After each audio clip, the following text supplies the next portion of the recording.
Hello students मु गोपाल आपण ମାନଙ୍କୁ ସ୍ୱାଗତ କରୁଛି ଆପଣ ମାନଙ୍କୁ ୟୁଟ୍ୟୁବ ଚ୍ୟାନେଲ ଚାଲ ପଢିବାକୁ। ତ ପିଲାମାନେ କେମିତି ଅଛ ବାସ୍ ଆଶା କରୁଛି ସମସ୍ତେ ବହୁତ ହି ଭଲରେ ଥିବ। ତ ପିଲାମାନେ ଯେମିତି ଜାଣି ସାରିଥିବ ଆମେ କଣ କରୁଛେ ନା ସମସ୍ତ 10th କ୍ଲାସ ର ସମସ୍ତ ଯେତିକି ସବୁ ମ୍ୟାଥ ଆଉ ସାଇନ୍ସ ର ଯେତିକି ସବୁ ଚାପ୍ଟର ରହିଛି ସବୁ ଚାପ୍ଟର ଆମେ ଏମସିକ୍ୟୁ ଡିସ୍କସନ କରୁଛେ। ଖାଲି ଏମିତି ମାନେ ମନ ଇଚ୍ଛା ଏଟା ସେଟା ଏମସିକ୍ୟୁ ନୁହଁ, ଭେରି ଭେରି ଇମ୍ପୋର୍ଟାଣ୍ଟ ଏମସିକ୍ୟୁ ଆମେ ଡିସ୍କସନ କରିବାକୁ ଯାଉଛେ। ସମସ୍ତେ ଜାଣି ସାରିଥିବ ଏଇଟା ହଉଛି କଣ ନା ଲାଇଫ ସାଇନ୍ସ ର 4th କ୍ଲାସ ଯିଏକି ଅଛି କଣ କଣ ତମର ଚାପ୍ଟର ରେଚନ, ଠିକ ଅଛି ନା। ପିଲାମାନେ ଆମେ ଲାଇଫ ସାଇନ୍ସ ଆଉ ଫିଜିକାଲ ସାଇନ୍ସ ଆଉ ମ୍ୟାଥମେଟିକ୍ସ ରେ ବି କିଛି କ୍ୱେଶ୍ଚନ ଡିସ୍କସନ କରିଛେ। ଫାର୍ଷ୍ଟ ସେକେଣ୍ଡ ଥାର୍ଡ ଏମିତି 3 4ଟା ପାଖାପାଖି ସବଜେକ୍ଟ ଡିସ୍କସନ କରିସାରିଲେଣି। ଯଦି ଏପର୍ଯ୍ୟନ୍ତ ତମେ ଭିଡିଓ ମାନେ ପାଇନ ଏପର୍ଯ୍ୟନ୍ତ, ଏଇଟା ଯଦି ତମେ ଏଇ ଭିଡିଓଟା ଯଦି ତମେ ପ୍ରଥମ ଥର ଦେଖୁଛ ମୋର, ତ ନିହାତି ଭାବରେ କଣ କରିବ ନା ଚ୍ୟାନେଲଟିକୁ ସବସ୍କ୍ରାଇବ କରିଦବ ଆଉ ଚ୍ୟାନେଲରେ ଟ୍ୟାପ କରିଦବ। ଚ୍ୟାନେଲରେ ଟ୍ୟାପ କରିଦେଲେ ତମେ ଚାଲିଯିବ ମୋ ସେକ୍ସନକୁ, ମାନେ ଆମ ସେକ୍ସନକୁ ଚାଲିଯିବ, ଆମ ଚାଲ ପଡିଆ ହ୍ୱାଟ୍ସଆପ ଆମର ୟୁଟ୍ୟୁବ ଚ୍ୟାନେଲକୁ ଚାଲିଯିବ ଏକାଥରେ। ସେଠି ଯାଇକି ସାଇଡରେ ଥିବ ଦେଖିବ ଭିଡିଓ ଅପସନ ଥିବ, ସାଇଡରେ ଦେଖିବ ଆମର ହଁ ଭିଡିଓ ଅପସନ ଥିବ, ଭିଡିଓ ପାଖରେ କ୍ଲିକ କରିବ। ଭିଡିଓ ପାଖରେ ସେଠି ତଳେ ବହୁତ ଗୁଡା ଭିଡିଓ ଥିବ, କିମ୍ବା ତମେ ପ୍ଲେଲିଷ୍ଟ ପାଖକୁ ଚାଲିଯିବ, ସାଇଡରେ ଥିବ ପ୍ଲେଲିଷ୍ଟ, ଠିକ ଅଛି ନା। ତ ସେଇ ପ୍ଲେଲିଷ୍ଟ ପାଖକୁ ଯାଇକି ତମେ ସେଇଠି ଆରାମସେ ଯାଇ ପ୍ଲେଲିଷ୍ଟ କୁ ଚାଲିଯିବ। ଦିଟା ସେକ୍ସନ ଥିବ, ଗୋଟେ ହେଲା ସାଇନ୍ସ ଥିବ, ଗୋଟେ ହେଲା ଏମଆଇଏଲ ଥିବ। ତମେ ସାଇନ୍ସ ଟାକୁ କ୍ଲିକ କରିବ ଆଉ ସାଇନ୍ସ ଭିତରେ ସବୁ ପ୍ରକାର ଯେତିକି ସବୁ ଆମର ପଢା ହେଇଛି ଏପର୍ଯ୍ୟନ୍ତ ଲାଇଫ ସାଇନ୍ସ ଆଉ ଫିଜିକାଲ ସାଇନ୍ସ ଯେତିକି ସବୁ ପଢା ହେଇଛି ଟପିକ ବା ଚାପ୍ଟର, ସବୁ ଚାପ୍ଟର ସେଠି ୱାନ୍ ବାଇ ୱାନ୍ ଥିବ, ଠିକ ଅଛି ନା। ତ ନିହାତି ଭାବରେ ଚ୍ୟାନେଲଟିକୁ ସବସ୍କ୍ରାଇବ କରିଦବ। ଆଜି ଆମେ କଣ କରିବା ନା ଲାଇଫ ସାଇନ୍ସ ର ନେଚର ଚାପ୍ଟର ଡିସ୍କସନ କରିବାକୁ ଯାଉଛେ। ବହୁତ ବହୁତ ଇମ୍ପୋର୍ଟାଣ୍ଟ କ୍ୱେଶ୍ଚନ ଡିସ୍କସନ କରିବା। ତ ନିହାତି ଭାବରେ ଚ୍ୟାନେଲଟିକୁ ସବସ୍କ୍ରାଇବ କରିଦବ। ବିନା ଟାଇମ ୱେଷ୍ଟ କରିକି ଭିଡିଓଟିକୁ ଷ୍ଟାର୍ଟ କରିବା। ଚାଲ କ୍ୱେଶ୍ଚନ ରହିଛି ପିଲାମାନେ, କେଉଁ ପ୍ରକ୍ରିୟାରେ କେଉଁ ପ୍ରକ୍ରିୟାରେ ଶରୀରରୁ ବର୍ଜ୍ୟବସ୍ତୁ ଗୁଡିକ ନିଷ୍କାସିତ ହେବା ସହିତ ବିଭିନ୍ନ ଜୈବ ରାସାୟନିକ କାର୍ଯ୍ୟକଳାପ ସନ୍ତୁଳନ ହେଇଥାଏ। ପିଲାମାନେ ମୁଁ କହିଥିଲି କଣ ନା ଗୋଟେ ପ୍ରକାରର ଆମେ କଣ ଶରୀରରୁ ବର୍ଜ୍ୟବସ୍ତୁ ନିଷ୍କାସନ କରିଥାଉ। ଶରୀରରୁ ବର୍ଜ୍ୟବସ୍ତୁ ନିଷ୍କାସନ କୋଉ ପ୍ରକାର? ପରିବହନ ସଞ୍ଚାଳନରେ ଆମେ ବର୍ଜ୍ୟବସ୍ତୁ ନିଷ୍କାସନ କରିନଥାଉ। ଜନନ ପ୍ରକ୍ରିୟାରେ ମଧ୍ୟ ଆମେ ବର୍ଜ୍ୟବସ୍ତୁ ନିଷ୍କାସନ କରିନଥାଉ। ପଚନ ପ୍ରକ୍ରିୟା ବି ନୁହଁ। ଏଟା କୋଉଟା ହବ ପିଲାମାନେ? ରେଚନ ପ୍ରକ୍ରିୟା ଦ୍ଵାରା। କଣ ପିଲାମାନେ? ରେଚନ ପ୍ରକ୍ରିୟା ଦ୍ଵାରା ଆମ ଶରୀରରୁ ଆମେ କଣ କରିଥାଉ ନା ନିଜର ବର୍ଜ୍ୟବସ୍ତୁକୁ ସବୁ ନିଷ୍କାସନ କରିଥାଉ। ସେ ମଳ ହେଇଥାଇପାରେ, ମୂତ୍ର ହେଇପାରେ, ଝାଳ ହେଇପାରେ। ଏଗୁଡା ସବୁ ଗୋଟେ ଗୋଟେ କଣ ଆମ ଶରୀରରୁ ନିଜର ବର୍ଜ୍ୟବସ୍ତୁକୁ ଆମେ ନିଷ୍କାସିତ କରିଥାଉ। ଏଟା ହେଲା ରେଚନ ପ୍ରକ୍ରିୟା ଦ୍ଵାରା। ଓକେ, ନେକ୍ସଟ କ୍ୱେଶ୍ଚନ କଣ କହିଲେ ପିଲେ ନା ଶରୀରର ପୁଷ୍ଟି ସାରର ଚୟାପଚୟ ଫଳରେ କେଉଁ ଉତ୍ପାଦନ ନିର୍ଗତ ହେଇଥାଏ ବା କେଉଁ ଉପାଦାନ ନିର୍ଗତ ହେଇଥାଏ? ଯେତେବେଳେ ଆମ ଶରୀରର ପୁଷ୍ଟି ସାରର ଚୟାପଚୟ ହେଇଥାଏ, ସେ ତାହା ଫଳରେ କୋଉ ଉତ୍ପାଦନ ନିର୍ଗତ ହେଇଥାଏ ପିଲାମାନେ? ଯୋଉମାନେ ଅଙ୍ଗାରକାମ୍ଳ ଆଉ ୟୁରିଆ କହୁଛନ୍ତି ନା, ଏଟା ଭୁଲ। ଅଙ୍ଗାରକାମ୍ଳ ବି ନୁହଁ, ୟୁରିଆ ବି ନୁହଁ, ଏଟା କଣ? ଏମୋନିଆ ନିର୍ଗତ ହେଇଥାଏ ପିଲାମାନେ। କଣ ପିଲାମାନେ ନିର୍ଗତ ହେଇଥାଏ ପିଲେ? ଏମୋନିଆ। କଣ ନିର୍ଗତ ହେଇଥାଏ ପିଲେ? ଏମୋନିଆ। ଏମୋନିଆ ନିର୍ଗତ ହେଇଥାଏ କେତେବେଳେ ନା ଯେତେବେଳେ ଶରୀରର ପୁଷ୍ଟିସାରର ଚୟାପଚୟ ଫଳରେ, ଶରୀର ପୁଷ୍ଟିସାରର ଚୟାପଚୟ ଫଳରେ ଏମୋନିଆ ଉତ୍ପାଦନଟା ନିର୍ଗତ ହେଇଥାଏ। Very good. ନେକ୍ସଟ କ୍ୱେଶ୍ଚନ ପିଲେ, କଣ ରହିଛି? ୟୁରିଆର ସଂକେତ ନିମ୍ନଲିଖିତ ମଧ୍ୟରେ କୋଉଟା? ପିଲାମାନେ ଏଟା ବହୁତ ବହୁତ ଭେରି ଭେରି ଇମ୍ପୋର୍ଟାଣ୍ଟ ବୋଲି ତମେ ଏଟା ନୋଟ କରିନବ। ଏଟା ବହୁତ ଥର ପରୀକ୍ଷାରେ ବି ପଡିଛି ପିଲେ। ଏଟା ବହୁତ ଇମ୍ପୋର୍ଟାଣ୍ଟ, ତମେ ନୋଟ କରିନିଅ। Very very important. କଣ ନା ୟୁରିଆର ସଂକେତ କଣ ପିଲାମାନେ? ୟୁରିଆର ସଂକେତ କଣ ବୋଲି ଆମକୁ ପଚାରି, ଜଲ୍ଦି କମେଣ୍ଟ କର ପିଲାମାନେ, କଣ ହେଇପାରିବ? ଆଚ୍ଛା, NH CO2 NH, ଏଟା ତ ବିଲକୁଲ ହବନି ସାର୍। ନା, NHCO NH ଏଟା ବି ବିଲକୁଲ ହବନି। ଆଉ ଦିଟା ଚାଲି ଆସିଲା, ଅପସନ ବି ହେଇପାରେ କିମ୍ବା ଅପସନ ସି ହେଇପାରେ। ଦେଖ ପିଲାମାନେ, ଏଠି କଣ ହବ? ଅପସନ NH ବି, ଏଟା NH ହବନି, NH2 ହବ। Option B is the right answer. ପିଲାମାନେ କଣ ହବ? Option B is the right answer. NH2CO NH2, NH2CO NH2 is the right answer. ଏଟା କାହାର ସଂକେତ ପିଲେ ଥିବ ରହିବ? ନା ୟୁରିଆର ସଂକେତ। କାହାର ସଂକେତ? ନେକ୍ସଟ କ୍ୱେଶ୍ଚନ ପିଲାମାନେ ତମ ସ୍କ୍ରିନ ଉପରେ ଜଲ୍ଦି କୁହ, କମେଣ୍ଟ କର ଜଲ୍ଦି, କଣ ଆନ୍ସର ହବ? କହିଛି ରେଚନ ପ୍ରକ୍ରିୟାରେ କେଉଁ ପ୍ରାଣୀର ଶରୀରରୁ ଅଧିକ ଜଳ କ୍ଷୟ ହେଇଥାଏ? ମାନେ କୋଉ ପ୍ରାଣୀର ଶରୀରରୁ ଅଧିକ ଜଳ କ୍ଷୟ ହେଇଥାଏ? ପତଙ୍ଗ ଆଉ ପକ୍ଷୀ। ଏ ଯୋଉ ପତଙ୍ଗ ଆଉ ପକ୍ଷୀ ମାନଙ୍କର ବହୁତ କମ ପରିମାଣରେ ଜଳ କ୍ଷୟ ହେଇଥାଏ। ଏଟା କହିପାରିବାନି କି ଏମାନଙ୍କର ଅଧିକ, ବହୁତ କମ ପରିମାଣରେ ଜଳ କ୍ଷୟ ହେଇଥାଏ। କାହାର? ନା ପତଙ୍ଗ ବା ପକ୍ଷୀ ମାନଙ୍କର ବହୁତ କମ ପରିମାଣରେ ଜଳ କ୍ଷୟ ହେଇଥାଏ। ଏଠି ଯଦି କହିବା ଆମେ ଅଧିକ ପରିମାଣରେ ଜଳ କୋଉ ଶରୀରର କ୍ଷୟ ହେଇଥାଏ, ନା ଏଇଟା ହେଲା ସ୍ତନ୍ୟପାୟୀ ପ୍ରାଣୀ ମାନଙ୍କର। ଯେତିକି ଆମର ଯୋଉ ମନୁଷ୍ୟ, ଏଇଭଳିଆ ସ୍ତନ୍ୟପାୟୀ ପ୍ରାଣୀ ମାନଙ୍କର ସବୁଠୁ ଅଧିକ ଜଳ କ୍ଷୟ ହୋଇଥାଏ। ପଶୁ ମାନେ ଯେତିକ ସବୁ ସ୍ତନ୍ୟପାୟୀ ପଶୁ ଅଛନ୍ତି, ସେମାନେ ଆଉ ଆମେ ମଣିଷ, ଏଗୁଡା ସବୁ ସେମାନଙ୍କ ଶରୀରରେ ଅଧିକ ଜଳ କ୍ଷୟ ହେଇଥାଏ ଏଇ ଯୋଉ ରେଚନ ପ୍ରକ୍ରିୟା ଦ୍ଵାରା। नेक्स्ट क्वेश्चन जीवा पूर्व पिला माने हम जदी तमे जदी चालो पढिबा WhatsApp ग्रुप रे जॉइन हैनो तो निहाती हमरे जल्दी से जॉइन हो जाओ सेठी कोन जॉइन हवा द्वारा मु प्रत्येक हमर प्रत्येक वीडियो रे मु जणै दिए खाली एठी मु शॉर्टकट रे कहि दउ छला कोन मिलिबो पिले पीडीएफ मिलि जिवो तुमको सेठी सब क्लास रे पीडीएफ मिलि जिवो आउ कोन मिलि जिवो तो सर ସବୁ ଚାପ୍ଟର ୱାଇଜ କଣ ମିଳିଯିବ ପିୱାଇ କ୍ୟୁ ମିଳିଯିବ କଣ ପିଲେ ପିୱାଇ କ୍ୟୁ ମିଳିଯିବ ଆଉ ସବୁ ଚାପ୍ଟର ଯେ ସ୍ପେଶାଲ ଏମସିକ୍ୟୁ ସିଟ୍ ମିଳିଯିବ ଏସଏମଏସ୍ କଣ ଏସଏମଏସ୍ ଆମେ ଜାଣିଛ ସ୍ପେଶାଲ ଏମସିକ୍ୟୁ ସିଟ୍ ମିଳିଯିବ ଆଉ କଣ ମିଳିଯିବ ଛୁଆ ମେଣ୍ଟରସିପ ମିଳିଯିବ ମେଣ୍ଟରସିପ ମିଳିଯିବ ଆଉ କଣ ଲାଷ୍ଟ ରେ କଣ ମିଳିବ ପାଞ୍ଚଟା ବେନିଫିଟ୍ସ ଆମେ ଆଗରୁ ବି ଜାଣିଥିଲେ ଆଉ କଣ ମିଳିଯିବ ପିଲାମାନେ ଡିସ୍କସନ ମିଳିଯିବ ତମକୁ ଡିସ୍କସନ ର ବେନିଫିଟ୍ସ ମଧ୍ୟ ମିଳିଯିବ ଏଇ ପାଞ୍ଚଟା ବେନିଫିଟ୍ସ ଅଛି ନିହାତି ଚ୍ୟାନେଲ ଟି ଆମର ହ୍ୱାଟ୍ସଆପ ଗ୍ରୁପ ରେ ଜଏନ ହେଇଯିବ ହ୍ୱାଟ୍ସଆପ ଗ୍ରୁପ ରେ ଜଏନ ହବା ପାଇଁ ବାସ୍ ଗୋଟେ କାମ କରିବାକୁ ପଡିବ ତମକୁ କଣ କରିବ ନା ଏଇ ନମ୍ବରରେ ତମକୁ ମେସେଜ କରିବାକୁ ପଡିବ କୋଉଠି 7205892090 ଏଟା ମନେ ରଖ ପିଲା ମାନେ ବିଲକୁଲ ବି ଫ୍ରି ଗ୍ରୁପ ଏଟା ହେଲା बिल्कुल भी फ्री ग्रुप एटा गोटे टंका भी तुमको दबाको पड़िबनी सेतबे तुम चिंता नबनी तो बस एई नंबर रे खाली मेसेज कर दो खाली लिखि दो कोन सर एड मी लिखि दो खाली एड मी विथ तुम नाम भी लिखि दो तुम नेम भी लिखि दो ठीक अछि ना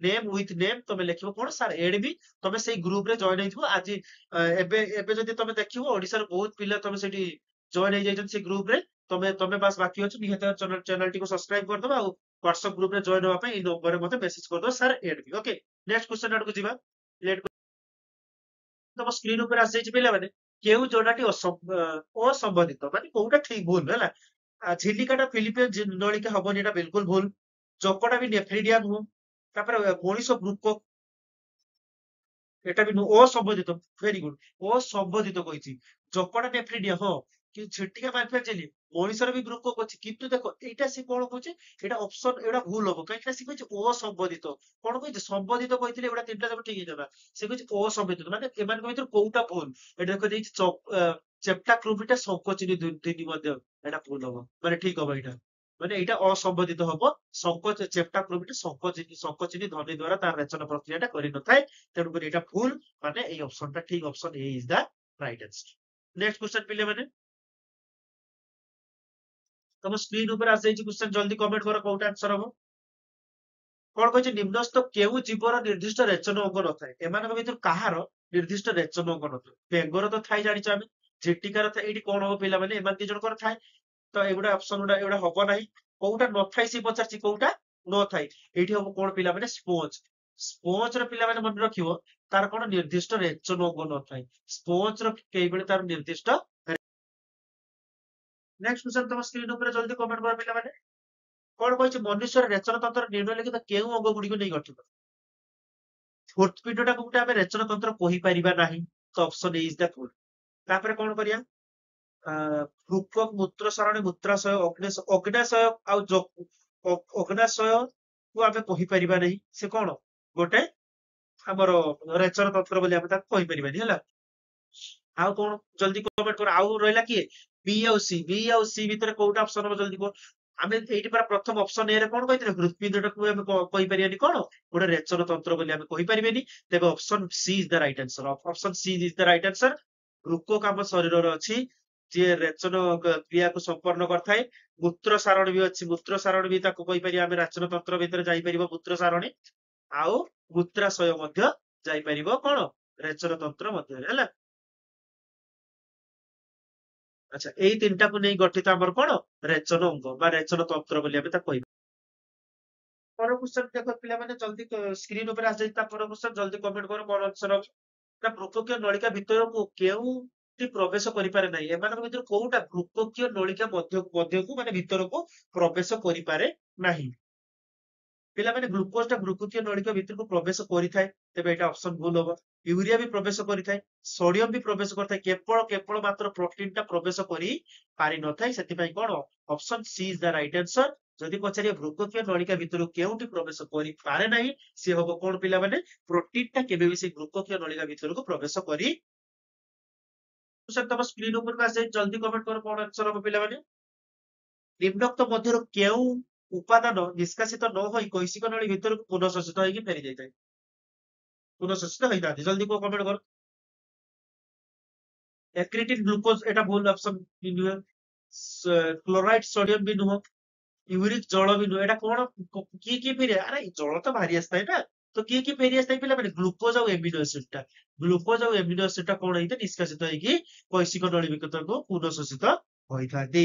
କୈସିକ ନଳୀ ଭିତରକୁ ପୁନଃଶୋଷିତ ହେଇଥାନ୍ତି। ତେବେ option B is the right answer. କିଏ କିଏ କମେଣ୍ଟର କିଏ କିଏ ଏଇ କ୍ୱେଶ୍ଚନ ଟା ଠିକ କଲ ମତେ ନିହାତି ଭାବରେ କମେଣ୍ଟ କରି ଜଣେଇବ ନା ସାର୍ ମୁଁ ଠିକ। ତମ ସ୍କ୍ରିନ ଉପରେ ଆସିଯାଇଛି ପିଲାମାନେ।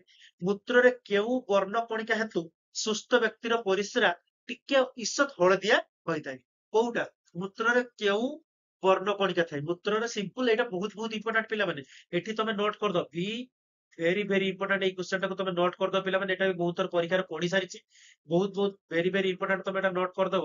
ନା କଣ? ମୂତ୍ରରେ କେଉଁ ବର୍ଣ୍ଣ କଣିକା ହେତୁ, ମୂତ୍ରରେ କେଉଁ ବର୍ଣ୍ଣ କଣିକା ହେତୁ ସୁସ୍ଥ ବ୍ୟକ୍ତିର ପରିସ୍ରାରେ ରଙ୍ଗ ଇସତ ହଳଦିଆ ଥାଏ? ଆମର ପରିସ୍ରା, ଗୋଟେ ସୁସ୍ଥ ବ୍ୟକ୍ତିର ପରିସ୍ରାର ରଙ୍ଗ କିପରି ଥାଏ? ଇସତ ହଳଦିଆ ଥାଏ। ପୁରା ହଳଦିଆ ନଥାଏ କିମ୍ବା ପୁରା ମାନେ କଲରଲେସ୍ ନଥାଏ। ସେ କଣ ଟିକେ ହଳଦିଆ ଥାଏ।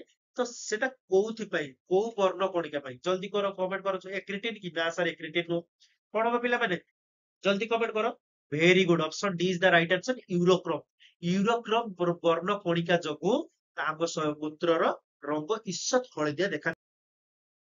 ନେକ୍ସଟ ପିଲାମାନେ, ନେକ୍ସଟ କ୍ୱେଶ୍ଚନ କୁ ଯିବା ପୂର୍ବରୁ ବାସ୍ ଗୋଟିଏ ରିକ୍ୱେଷ୍ଟ ପିଲାମାନେ, ଚ୍ୟାନେଲ ଟିକୁ ଯଦି ସବସ୍କ୍ରାଇବ କରିନ ତ ନିହାତି ଭାବରେ ସବସ୍କ୍ରାଇବ କରିଦବ। ଆଉ ବହୁତ ବହୁତ ଧନ୍ୟବାଦ ଯଦି ତମେ ସବସ୍କ୍ରାଇବ କରିଦେଇଛ। ଯଦି ସବସ୍କ୍ରାଇବ କରିଛ ବି ବହୁତ ବହୁତ ଧନ୍ୟବାଦ। ତମେ ଏଇ ଭିଡିଓଟାକୁ ଦେଖୁଛ, ଏତେ ପର୍ଯ୍ୟନ୍ତ ଆସିଲଣି। ତ ନିହାତି ଭାବରେ ଯଦି ସବସ୍କ୍ରାଇବ ନ କରିଛ ପିଲାମାନେ, ନିହାତି ଭାବରେ ସବସ୍କ୍ରାଇବ କରିଦବ। ଆଉ ଯଦି ସବସ୍କ୍ରାଇବ କରିବାର ଆଉ ଗୋଟେ କଣ, ଆମେ ପିଲାମାନେ ଟାର୍ଗେଟ ତମକୁ ଦିଆଗଲା ପିଲାମାନେ 500 ରୁ 1000। 500 ରୁ 1000 ସବସ୍କ୍ରାଇବର ପରେ ଆମେ କଣ କରିବା ନା ବେଦ, ଆମେ କଣ କରିବା? ବେଦ ଆଉ ସାଇନ୍ସ, ଆମେ କଣ କରିବା ପିଲାମାନେ? ମେଥ ଆଉ ସାଇନ୍ସ ର ଥିଓରି କ୍ଲାସ ନେଇକି ଆସିବା। ପିଲାମାନେ ମେଥ ଆଉ ସାଇନ୍ସ ର ଆମେ କଣ କରିବା? ଥିଓରି କ୍ଲାସ ନେଇକି ଆସିବା। ଥିଓରି ମାନେ କଣ? ପ୍ରତ୍ୟେକ କନସେପ୍ଟ ୱାଇଜ ଆମେ ପଢିବା। କଣ କରିବା? କନସେପ୍ଟ ୱାଇଜ ଆମେ ପଢିବା। ଠିକ ଅଛି ନା? ତ ନିହାତି ଭାବରେ ଚ୍ୟାନେଲଟିକୁ ସବସ୍କ୍ରାଇବ କରିଦବ। ବାସ୍ 500 ରୁ 1000 ପର୍ଯ୍ୟନ୍ତ ତମକୁ ଟାର୍ଗେଟ ଦିଆଗଲା। 500 ରୁ 1000 ପର୍ଯ୍ୟନ୍ତ ତମେ ସବସ୍କ୍ରାଇବ କରିସାରିଲା ପରେ ଆମେ କଣ କରିବା ପିଲାମାନେ? ଥିଓରି ବା କନସେପ୍ଟ ୱାଇଜ ପାଠ ପଢା ଷ୍ଟାର୍ଟ କରିବା। ଠିକ ଅଛି? Next question. ଗୋଟେ ସୁସ୍ଥ ଲୋକର ମୂତ୍ରରେ କାହାର ଉପସ୍ଥିତିର ରୋଗ ସୂଚନା, ମାନେ ଆମ ମୂତ୍ରରେ କଣ ଆସିଲେ ବା କଣ ବାହାରିଲେ ମୂତ୍ରରେ ଆମେ ତାକୁ କହିବା ନା ପିଲାଟିକୁ ରୋଗ ହେଇଛି ବୋଲି ବା ଲୋକଟିକୁ ରୋଗ ହେଇଛି ବୋଲି। ପିଲାମାନେ ମନେ ରଖିଥାଅ ସବୁବେଳେ କଣ ନା ଗ୍ଲୁକୋଜ। ପିଲାମାନେ ଯଦି ଆମ ମୂତ୍ରରେ ଯଦି ଗ୍ଲୁକୋଜ ର ଉପସ୍ଥିତି ଦେଖା ହୁଏ, ପିଲାମାନେ ଆମ ମୂତ୍ରରେ ଯଦି ଗ୍ଲୁକୋଜ ର ଉପସ୍ଥିତି ଦେଖାଯାଏ, ତେବେ ଆମେ କହିବା କଣ?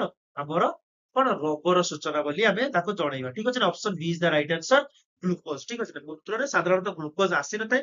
ଯଦି ଗ୍ଲୁକୋଜ ର ସ୍ଥିତି ବା ଗ୍ଲୁକୋଜ ର ମାତ୍ରା ଆସେ, ତେବେ ଜାଣିବ ଯେ ସେ ଲୋକକୁ ରୋଗ ହେଇଛି। କେଉଁଠି ବୃକକର କାର୍ଯ୍ୟ ନୁହେଁ ପିଲାମାନେ? ଏମାନଙ୍କ ଭିତରୁ କୋଉଟା ବୃକକର କାର୍ଯ୍ୟ ନୁହେଁ? ଜଲ୍ଦି କମେଣ୍ଟ କଲେ ଦେଖିବା କୋଉଟା କାର୍ଯ୍ୟ ନୁହେଁ। ଜଳ ଓ ଧାତବ ଲବଣର ପରିମାଣ ନିୟନ୍ତ୍ରଣ କରିବା, ସେ ପରିମାଣ ନିୟନ୍ତ୍ରଣ କରିଥାଏ। ଭେରି ଗୁଡ, ଏଟା ଠିକ ଅଛି। ଧାତବ ଲବଣର ପରିମାଣ ସେ ନିୟନ୍ତ୍ରଣ କରିଥାଏ। ସେ ତ ଏଇଟା ତାର କାର୍ଯ୍ୟ ବୋଲି ଆମେ କହିପାରିବା। ଶରୀର ରକ୍ତଚାପ ନିୟନ୍ତ୍ରଣ, ଏଟା ବି ସେ ତାର କାର୍ଯ୍ୟ କହିପାରିବା ଆମେ। ରକ୍ତର ଅମ୍ଳ ଓ କ୍ଷାରର ମାତ୍ରା ନିୟନ୍ତ୍ରଣ, ସବୁ ନିୟନ୍ତ୍ରଣ ଯେତିକ ସବୁ ଅଧିକା ଆମର କ୍ଷାର ଆଉ ରକ୍ତର ଅମ୍ଳ, ରକ୍ତଟା କେତେ ଅମ୍ଳୀୟ ଆଉ କେତେ କ୍ଷାରୀୟ, ମାତ୍ରାଟା ନିୟନ୍ତ୍ରଣ କିଏ କରିଥାଏ? ବୃକକ କରିଥାଏ। ଶରୀର ଉତ୍ପାଦନ CO2 ଓ ଜଳୀୟ ବାଷ୍ପ ନିୟନ୍ତ୍ରଣ, CO2 ଶରୀର CO2 ଆଉ ଜଳୀୟ ବାଷ୍ପର ନିୟନ୍ତ୍ରଣ ବିଲକୁଲ ବି କରିନଥାଏ କିଏ? ବୃକକ। ଆମର ହଁ ବୃକକ। ତ ଏଇ ଅପସନ ଗୁଡା ଭୁଲ ହେଇଯିବ। Option she is the right answer, କାରଣ ଏଇ ଅପସନ ସି ର ଯୋଉ CO2 ଆଉ ଜଳୀୟ ବାଷ୍ପର ନିୟନ୍ତ୍ରଣ ସିଏ କରିନଥାଏ, ଆଉ ସେଇଟା ହିଁ ଆମକୁ ମାଗିଥିଲା। ତେବେ option she is the right answer. Option she is the right answer. Next question କଣ କହିଛି? ପ୍ରତ୍ୟେକ ବୃକକ ଭିତରେ ପ୍ରାୟ କେତେ ସଂଖ୍ୟକ ଅତି ସୂକ୍ଷ୍ମ ବୃକକୀୟ ନଳିକା ରହିଥାଏ? ସେ କହିଲା ପ୍ରତ୍ୟେକ ବୃକକ ଭିତରେ ପ୍ରାୟ କେତେ ସଂଖ୍ୟକ ଅତି ସୂକ୍ଷ୍ମ ବୃକକୀୟ ନଳୀ ରହିଥାଏ? ବହୁତ ପିଲାମାନେ, ସବୁଠୁ ଅଧିକ କୋଉଟା ଦେଖିବା? 10,000 ଭୁଲ। ଏଇଟା ଏତେ କମ ନା? 5,000 ରୁ ଅଧିକ, 5,00,000 ରୁ ଅଧିକ। ପିଲାମାନେ ଏଠି 10,00,000 ରୁ ଅଧିକ। କଣ ହବ? Option she is the right answer, 10,00,000 ରୁ ଅଧିକ ଥାଏ ବୃକକୀୟ ନଳିକା। 10,00,000 ରୁ ଅଧିକ ଥାଏ। ନେକ୍ସଟ କ୍ୱେଶ୍ଚନ ତମ ସ୍କ୍ରିନ ଉପରେ ଆସିଯାଇଛି ପିଲାମାନେ, ଜଲ୍ଦି କମେଣ୍ଟ କର। ବୃକକରେ ଥିବା ପ୍ରତି ନେଫ୍ରନ ସହ ବୃକକୀୟ ଧମନୀର ଯେଉଁ ସୂକ୍ଷ୍ମ ଶାଖା ସଂଯୁକ୍ତ ହୋଇଥାଏ ତାକୁ ଆମେ କଣ କହିଥାଉ? କଣ କ୍ୱେଶ୍ଚନ ଟାକୁ ଆମେ ଭଲସେ ପଢିବା, ବୁଝିବା। କଣ କହିଲା ସେ? ନା ବୃକକରେ ଥିବା ପ୍ରତି ନେଫ୍ରନ ସହ ବୃକକୀୟ ଧମନୀର ଯେଉଁ ସୂକ୍ଷ୍ମ ଶାଖା ସଂଯୁକ୍ତ ହୋଇଥାଏ ତାହାକୁ ଆମେ କଣ କୁହାଯାଏ? ଜଲ୍ଦି କମେଣ୍ଟ କର ପିଲାମାନେ। ତାକୁ ଆମେ ପିଲାମାନେ କଣ ଏଫରେଟ୍ ଉପଧମନୀ ବୋଲି କହିଥାଉ। କଣ କହିଥାଉ ପିଲେ? ଏଫରେଟ୍ ଉପଧମନୀ। ଅପସନ ଏଟା ଡି ଲେଖିଦିଅ, ଏଟା ଭି କରିଦିଅ। ଅପସନ ଟିକେ ଖାଲି ଟିକେ ଟାଇପିଂ ମିଷ୍ଟେକ୍ ହେଇଯାଇଛି ପିଲେ।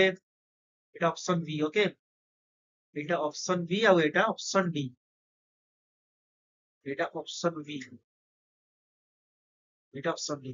ତ option D is the right answer ପିଲାମାନେ। Option D is the right answer. କଣ ହବ? ଏଫରେଟ୍ ଉପଧମନୀ। କଣ ପିଲାମାନେ ହବ? ଏଫରେଟ୍ ଉପଧମନୀ।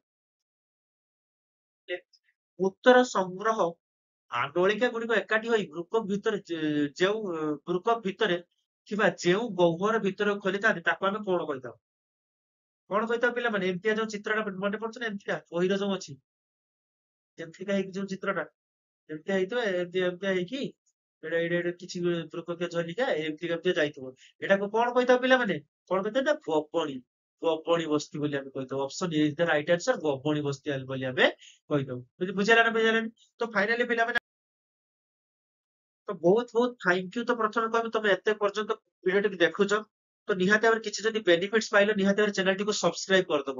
ନିହାତି ଭାବରେ ଚ୍ୟାନେଲଟିକୁ ସବସ୍କ୍ରାଇବ କରିଦବ। ଯଦି କିଛି ବି ବେନିଫିଟ୍ସ ପାଇଲ, ନିହାତି ଭାବରେ ଚ୍ୟାନେଲଟିକୁ ସବସ୍କ୍ରାଇବ କରିଦବ। ଗୋଟେ ଗୋଟେ ଲାଇକ୍ କରିଦବ। ଗୋଟେ ଲାଇକ୍ ମଧ୍ୟ କରିଦବ, ଯାହା ଫଳରେ କି ଆମକୁ ମୋଟିଭେଟ ମିଳିବ ଆହୁରି ନୂଆ ନୂଆ କ୍ୱେଶ୍ଚନ ନେଇକି ଆସିବ। ଆଉ ଲାଷ୍ଟରେ ତୁମେ କେତେଟା କ୍ୱେଶ୍ଚନର ଆନ୍ସର ତମେ ଦେଇପାରିଲ ସେ ବିଷୟରେ ମତେ ବି ଟିକେ ଜଣେଇବ। ଠିକ ଅଛି ନା ପିଲାମାନେ? ତ ବାସ୍ ଆଜି ପାଇଁ ଏତିକ ପିଲାମାନେ। ଆଜିକା ସେସନଟା ବହୁତ ଛୋଟିଆ ଥିଲା, ବାସ୍ ଛୋଟ ବିଷୟଟା ବି ଥିଲା। ସେଥିପାଇଁ ମୁଁ 15ଟା କ୍ୱେଶ୍ଚନ ନେଇକି ଆସିଥିଲି ତମ ପାଇଁ। ବଢିଆ ତମେ ପ୍ରାକ୍ଟିସ କଲ, ମୁଁ ବି ପ୍ରାକ୍ଟିସ କଲି ତମ ସହିତ। ବଢିଆ, ବହୁତ ବଢିଆ ହେଲା। ତ ନିହାତି ଚ୍ୟାନେଲଟିକୁ ସବସ୍କ୍ରାଇବ କରିଦବ। 1% ଯଦି ବି ତମେ ନଲେଜ ପାଇଲ, ନିହାତି ଚ୍ୟାନେଲଟିକୁ ସବସ୍କ୍ରାଇବ କରିଦବ। ଆଉ ହଁ, ଏଇ ଚ୍ୟାନେଲ ବିଷୟରେ ମୁଁ ତମକୁ ଜଣେଇ ଦଉଛି ପିଲାମାନେ, ପ୍ରତ୍ୟେକ ଦିନ ମଙ୍ଗଳବାର, ଗୁରୁବାର ଏବଂ ଶନିବାର, ମଙ୍ଗଳବାର, ଗୁରୁବାର ଏବଂ ଶନିବାର ଦିନ ଆମେ ଏଇ ଚ୍ୟାନେଲରେ କଣ କରୁଛେ ନା ଭିଡିଓଟିକୁ ଅପଲୋଡ କରୁଛେ, ଯୋଉଥିରେ ମ୍ୟାଥ ଆଉ ସାଇନ୍ସ ର ପ୍ରତ୍ୟେକ ଦିନ 8ଟା ବେଳେ। ଠିକ ଅଛି ନା? ପ୍ରତ୍ୟେକ ଦିନ ମଙ୍ଗଳବାର, ଗୁରୁବାର ଏବଂ ଶନିବାର 8ଟା ବେଳେ ଆମେ ଏଇ ଚ୍ୟାନେଲରେ ମ୍ୟାଥ ଆଉ ସାଇନ୍ସ ର ଏମସିକ୍ୟୁ ଡିସ୍କସନ କରିବାକୁ ଯାଉଛେ। ନିହାତି ଭାବରେ ଯଦି ତମେ 10ମ ଶ୍ରେଣୀରେ ଭଲ ମାର୍କ ରଖିବାକୁ ଚାହୁଁଛ, ନିହାତି ଭାବରେ ଚ୍ୟାନେଲଟିକୁ ସବସ୍କ୍ରାଇବ କରିଦବ। ଆଉ ପ୍ରତ୍ୟେକ ଦିନ 8ଟା ବେଳେ ଆମ ସହିତ ଯୋଡି ହେଇଯିବ। ନିହାତି ଭାବରେ ତମେ ଭଲ ମାର୍କ ରଖିବାରେ ଆମେ ତମକୁ ବହୁତ କିଛି ହେଲ୍ପ କରିବୁ। ତ ଆଜି ପାଇଁ ଏତିକି ପିଲାମାନେ। ଆଜିକାର ସେସନକୁ ଏଇଠି ଆମେ ଏଣ୍ଡ କରିବା। ଯଦି କିଛି ଅସୁବିଧା ରହିବ ତ ନିହାତି ଭାବରେ ସେଇ ହ୍ୱାଟ୍ସଆପ ଗ୍ରୁପରେ ନମ୍ବରରେ ମେସେଜ କରିବ ଆଉ ଜଣେଇବ ତମର କଣ ପ୍ରୋବ୍ଲେମ ରହୁଛି। ଆମେ ନିହାତି ଭାବରେ ତମକୁ ଆକ୍ସେସ କରିକି ତମ ପ୍ରୋବ୍ଲେମର ସଲ୍ୟୁସନ ବାହାର କରିବା। ତ ଆଜି ପାଇଁ ଏତିକି ପିଲାମାନେ। ଜୟ ଜଗନ୍ନାଥ, ଜୟ ହିନ୍ଦ, ଜୟ ଭାରତ।